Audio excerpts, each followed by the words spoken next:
नमस्कार मेरे प्यारे भाइयों और बहनों।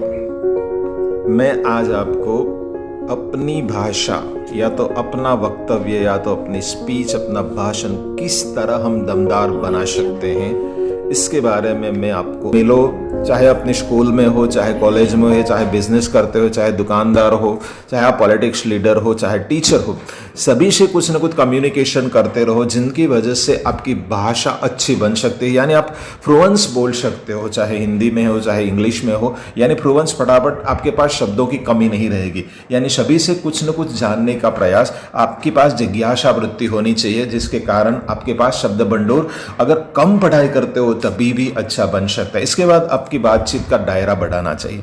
कुछ ऐसे व्यक्ति है जैसे मितभाषी व्यक्ति है। जैसे सबसे पहले मेरी बात करूँ तो मैं बहुत कम बोलता हूँ, मगर जब बोलता हूँ तो मेरे ख्याल से थोड़ा अच्छा बोलता हूँ। तो सबसे मेरी कमी ये है कि मैं बात कम करता हूँ, इसकी वजह से लोगों के पास से जो उसका अनुभव मुझे नहीं मिल सकता, उसके पास जो एबिलिटी है वो एबिलिटी कम आप एक्सेप्ट कर सकते हो। तो अपनी बातचीत का दायरा बढ़ाए। जहीं पर अगर आप बस में बैठे हो, ट्रेन में बैठे हो, तो आसपास वालों के साथ बात करोगे तो उसकी आपको स्पीच सुनने में मिलेगी, उसका ज्ञान थोड़ा आपको मिलेगा। यानी आपके भंडोर के अंदर आपके ज्ञान का जो भंडार है उसमें बढ़ावा हो सकता है। यानी हो सके तो आपका फ्रेंड सर्कल, सभी लोगों के साथ बातें करो कुछ न कुछ। यानी अगर आप मितभाषी व्यक्तित्व रखोगे तो ये आपका दायरा कम हो सकता है। यानी सबसे पहली जो सीढ़ी है वो ऐसा करते हैं। यानी बड़ा होकर आप ऐसा करोगे तो वो गलत चीज़ है। यानी आपके वक्तव्य में उसकी कचास रहेगी। इसके बाद अगर आप बोलने जा रहे हो, ज़्यादातर अगर स्कूल में या तो आप बड़े पॉलिटिक्स लीडर हम देखते हैं, कई ऐसे लीडर हैं जो देख के ही बोलते हैं। इतने बड़े स्टेज पर जाकर आप कागज़ में देखकर बोलोगे तो आपकी स्पीच का इतना प्रभाव नहीं रहेगा।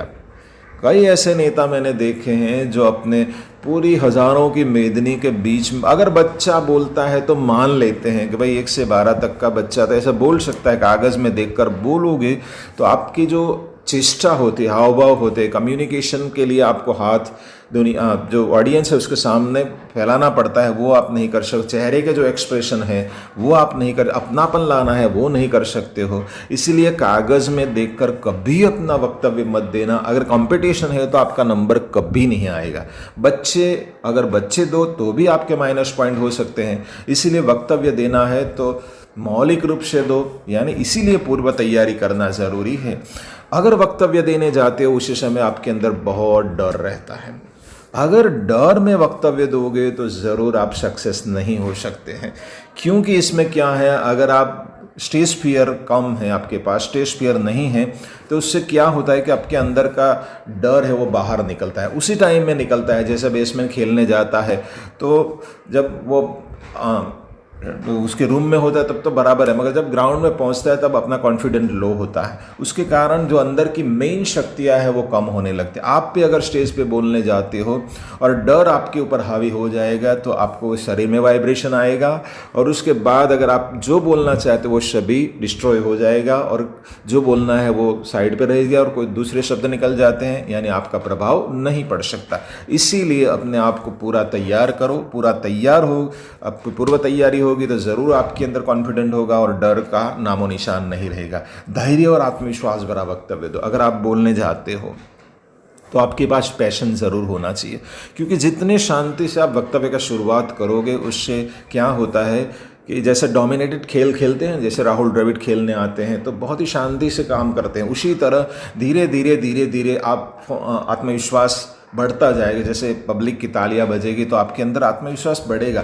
यानी आपके अंदर की जो शक्ति यहाँ उसको सही समय पर सही शब्द के रूप में निकाल सकते हैं। धीरे धीरे अगर धैर्य और आत्मविश्वास भरा वक्तव्य दोगे तो आपके अंदर जो आपने तैयार किया है उससे ज़्यादा अच्छा निकलेगा।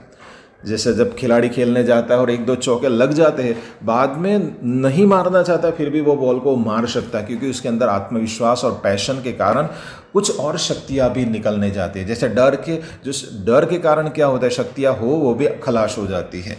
और अगर आगे देखते हैं तो इंदिरा गांधी में भी ऐसी ताकत थी जो करोड़ों की मेदनी को आप सुना सकते हो, अपनी जो बात है वो बात मनवा सकते हो। हजारों और करोड़ों के भीड़ सामने बैठी हैं। इंदिरा गांधी या नरेंद्र मोदी दोनों के पास ऐसी शक्तियां हैं जो अपनी स्पीच के कारण दुनिया में एक अलग सा प्रभाव छोड़ा है।